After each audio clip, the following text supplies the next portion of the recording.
তো আসলে এই মুহূর্তে সিলেটের খানাইঘাট একটা আলোচনার বিষয়বস্তু, অর্থাৎ মুনতাহা, যার লাশ ইতিমধ্যে পাওয়া গিয়েছে। এরই জের কাটতে না কাটতে আরেকটি চাঞ্চল্যকর আলোচিত ঘটনা ঘটেছে খানাইঘাটে, যে আপন চাচাতু ভাইয়ের হাতে চাচাতু ভাই বড় ভাই নির্মমভাবে হত্যার শিকার হন। এই এলাকায় এসে জানতে পারলাম যে এই যে ফয়জুল হক, যিনি অর্থাৎ আপন ভাইয়ের হাতে ফয়জুল হোসেন, তিনি হত্যার শিকার হয়েছেন। তিনি একজন পরহেজগার নামাজি মানুষ। তিনি মসজিদে যান, মসজিদের ক্যাশিয়ার, এলাকারও ক্যাশিয়ার। তো আমি যেখানে দাঁড়িয়ে রয়েছি, আসলে মূলত ঘটনাটি এই জায়গায় ঘটেছে। এখনো এই জায়গা থেকে দুর্গন্ধ আসছে, এই যে মাছি উঠছে। অর্থাৎ এই হচ্ছে ফয়জুল হোসেনের গড়।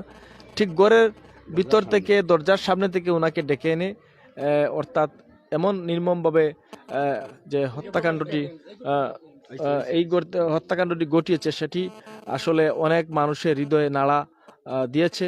তো এই ঘটনার আসলে বিস্তারিত আমরা একটু জানার চেষ্টা করব। ওনার যে দুজন মেয়ে রয়েছেন, আমরা দেখেছি যে ওনাদের যে কান্না এবং আহাজারির যে ভিডিও, অর্থাৎ সামাজিক যোগাযোগ মাধ্যমে, গণমাধ্যমে ভাইরাল হওয়ার পর সাধারণ মানুষের তীব্র প্রতিবাদ করেছে। কদিন পর পর জায়গা নিয়েছে। ওর সাথে আপনাদের কি নিয়ে সমস্যা বিরোধ? আসলে আমরা জায়গা নিয়ে দখল করছে জবরদস্তি করিয়া। কদিন পর পর দাবি করে টাকা 2 লাখ দেও, 2.5 লাখ দেও। যতদিন পারেন দেয় না ততদিনই শান্ত থাকে।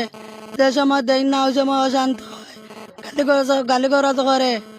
একদিন গত শুক্রবারে আমার বাপ সকালে বছরের নামাজ পড়ে করে ঘর থেকে ডাক দিয়া বাইর করছে। বাইর করিয়া আমার বাপে যে সময় দেখছেন তারা তো দা অস্ত্র। ওই সময় আমার বাপ করে দি বাড়া দিয়া চাইছিল দৌড়িতে। দৌড়ার লগে আমার বাপ পড়ে যায় স্লিপ খাইয়া। ও বড়াত ফেলাইয়া আছে, আগে মাথা কাটিছে। মাথা কাটার পরে যে জবাই করছে, এক জবাই একবারে যান বাহির করিয়া নিছে। এখন আপনারা দেশবাসী, এলাকাবাসী সবার কাছে আমরা একটা সহযোগিতা চাই। যেন আমরা ফাঁসি ছাড়া কিছু চাই না, মৃত্যুদণ্ড ছাড়া আমরা কিছু চাই না। আমরার মনের শান্ত চাই, আমরার বাবার জানার শান্ত চাই, আর কিছু আমরা চাই না। আপনার কাছে আমরা একটু আমরা একটাই দাবি। আপনার সাথে আমরা আবার আসছি। আপনারা তো দুই বোন, আসলে আপনারা এই বাড়িতে থাকেন না স্বামীর বাড়িতে থাকেন? স্বামীর বাড়িতে থাকি, নায়ক হিসাবে আমরা আইছি। আমরা আব্বা নামাজ থেকে আইয়া বাইর বইরে কইছেন চা দেও। ওই সময় ডাক মারছে, আমরা গরব ন। ওই সময় আমার আব্বা দেখুন তারা তো দৌড়িয়া হত্যা করি আমার বাইও আইসন। আমার বাইরে দাদি কুদাম দিয়া হন বাই উষ্টা খাইয়া পড়ছন। বাই পড়ার লগে বাপরে করি লাইছে পালাইয়া। এখন আমরা এরপরে মা জব করতো, মা কল্লা হরাইতে মারে জব করতো, বাই বাই ফেলাইছে, মা বাই ফেলাইছে, ফালাইয়া বাপরে জব করছে। জব করিয়া দা লইয়া অমুকা গেছে। এখন আমরা কিন্তু চাই না, আমরা ফাঁসি চাই। সরকারও গেছেও আমরা চাই, আর আমরা বাপর ফাঁসি চাই। আমরা বাপ নির্দোষ, আমরা বাপ পাশক নমাজি, আমরা বাপর কোনো দোষ নাই। ওই যে সে একটা বক্তব্য দিয়েছে, আপনাদের পরিবারের চরিত্র হননের চেষ্টা করেছে, একটা বক্তব্য সে যেটি ভাইরাল হয়েছে, অর্থাৎ এই বিষয়ে আপনি কি বলবেন? আমার বাপ নির্দোষ, তার কোনো অসুবিধা এটা না। আমরা চরিত্রহীন বলতে আমরা পরিবারে, আমরা সংসারে কোনো মানুষ নাই। সে একটা অভিনয় করে তার মামলায় পাতলা করতে করি অভিনয় করে। এগুলা কোনোগুলা সত্যি না, পাগল যাচ্ছে অভিনয় করে। সব সময় এগুলা করে। আমরা সব এলাকার গ্রামের মানুষ এগুলা জানে আমরা কি রকম, আমরা বাবা কি রকম। মাতিয়া চাইছে যে এই বিষয়টারে ভিন্ন খাতে প্রবাহিত করতে, এগুলা মাতিয়া চাইছে বিষয়গুলা হালকা করতো। এখন আমরা দেশের সরকারের কাছে একটা আবেদন, আমরার বাবার গুণীর বিচার চাই, আমরা ফাঁসি চাই, মৃত্যুদণ্ড চাই। আমরা চোখের সামনে হয়তো আর কিছু চাই না। আমার কাছে একটা দাবি, আপনার কাছে আমরা একটা দাবি, আপনার সহযোগিতা চাই।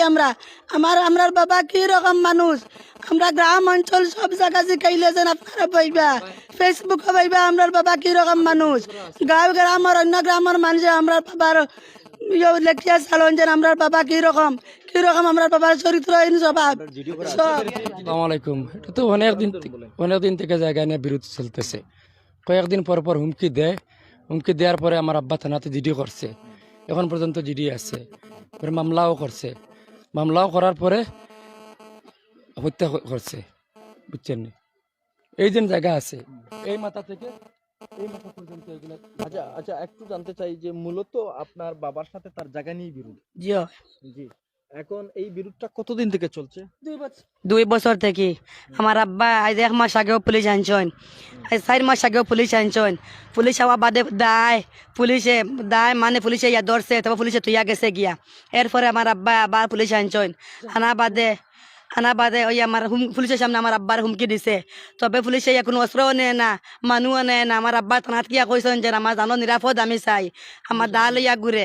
আমার আব্বা আর্মি তো গেছেন, পুলিশ আর আইছে না। পুলিশ আমার আব্বা একদিন গো আনছিলা, আনি সব জায়গা দেখাইছন, গড় অকল অস্ত্র দেখাইছন। দেখাইলে পুলিশে কোনো অস্ত্রও নিছে না, মানুষও নিছে না, তুইয়া গেছে। বাচ্চাদের দিকে বুঝছেন আমরা ফাঁসি চাই, মৃত্যুদণ্ড চাই, আর কিছু আমরা চাই না। আপনারা দেখেন আমার বাবার জায়গা তার দখলে জবরদস্ত করি আসে, ওই দেখেন না আমরা তিনজন প্রবাসে থাকি। সবজি সবজি খায় আছে। আমার 3 ভাই, 3 ভাই প্রবাসে থাকেন। বর্তমানে 1 ভাই দেশও আছিল, 2 ভাই কালকে আইসন দেশ। বাবার খবর শুনি, আর কিছু আমরা বলার নাই। আমরা আপনার কাছে সহযোগিতা এই লোকের দ্বারা আপনারা কতদিন থেকে নির্যাতিত হচ্ছেন? 2 বছর থেকে নির্যাতিত। দা লইয়া সব সময় ঘুরে। আগন মাস বন্ধ আমার বাপ দানন নিচে লুকিয়া তখন তার ধরে। তার বয়সে আমার বাপ বাড়াতে পারেন না, পিছে দিয়ে আড়ালে থাকুন, আড়ালে থাকুন।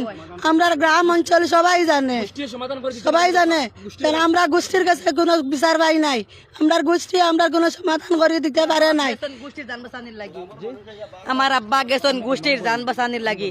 গোষ্ঠী কোনো সুযোগ দেন না, গোষ্ঠী কোনো সুন্দর করিয়া দেন না। জি বলেন, ভাই বোন তিনজন এখানে হইছে। এখানে হইছে, বলেন। আমার আব্বা কয়েকবার গোষ্ঠীতে গেছে, গোষ্ঠীর দ্বারা ধরছে, কিন্তু গোষ্ঠী কিছু এটা সমাধান করে দিতে পারে না। আজ 2 বছর তার এই ক্ষমতার বলে না কিসের কারণে পারে না? ক্ষমতার বলে কিছু দিতে করতে পারে না। গোষ্ঠী এলে বলে আমরা কিছু পারবো না, এর আমরা কিছু সমাধান দিতে পারবো না, আপনারা যেটা পারেন কারো করেন। কথা শুনে না, কারো কথা শুনে আইন কানুনের তোয়াক্কা করে না। কান তক্কা করে না। গ্রামের সবে মানে ভয় পায়, সবার লাগে লাগালাগি করে। যে সময় ঘটনা ঘটানোর প্রায় 10 মিনিট পরে আমরা আইছি, আমিও আসিলাম বা প্রথম থেকে আসিলাম। এর মানে সব সময় করে কথাটা হয়েছে গিয়া নেগেটিভ কথা, মানে খারাপ ভাষায় কথা এত, এবং গ্রামের মানুষের সামনে বলছে যে কাটছি এবং আমার যা হয় হোক, আমি কাটছি। এরপরে পুলিশ আইছে, পুলিশ আসার পরেও এ বলছে যে মানে আমি এটা কোনো চিন্তাই করি না, মানে আমার ধরে নিয়ে যাওয়া অসুবিধা নাই। মানে এ সব সময় যে মদ গাজার দিকে লিপ্ত থাকে বা মানে তার সামাজিক পরিস্থিতি খারাপ। মানে নিজে খারাপ হইয়া আপনাদেরকে খারাপ মানে তকমা দেওয়ার চেষ্টা করে। হ্যাঁ, আমরা 1 মিনিট, আমরা গ্রামবাসী এমনিই বিরক্ত, ওর কাছে আমরা গ্রামবাসী এমনিই বিরক্ত। গ্রামের খারাপ মানুষ লইয়া মানে ঘরের ভিতরে সব সময় আড্ডা আর কি দেয়, মদ গাজা খায়, আর ওই যে সময় তার যেটা মনে চায় ওইটাই করে। আমরা চাই ফাঁসি, আমরা ফাঁসি চাই, আমরা কোনটা চাই না। আমরা দেশের গেছে, আমরা সরকারের গেছে, আমরা যেন ফাঁসি চাই। আমরা নির্দোষ। ফসক নমাজি আমরা আব্বারে খুন করছে, ঘর থেকে ডাকিয়া আনি আমার আব্বা দৌড়িয়া যাইতা করি এক সেদ মারি ফালি আমার আব্বারে একদম জব করি লাইছে। জব করিয়া গিয়া কইছে চাইছিলাম 3 গু মারতাম, এগু মারিয়া আইছি। আমার বাইরে মারতো কর আমার মারে, এগু বারইয়া আইলে আমরা কেউ বাঁচতে দিত নাই। তার আপন ভাইও সামনে আছিল, আপন ভাই উবাইয়া চাইরা, আপন বাতি দিনতে উবাইয়া চাইরা আমার বাপরে জব করে।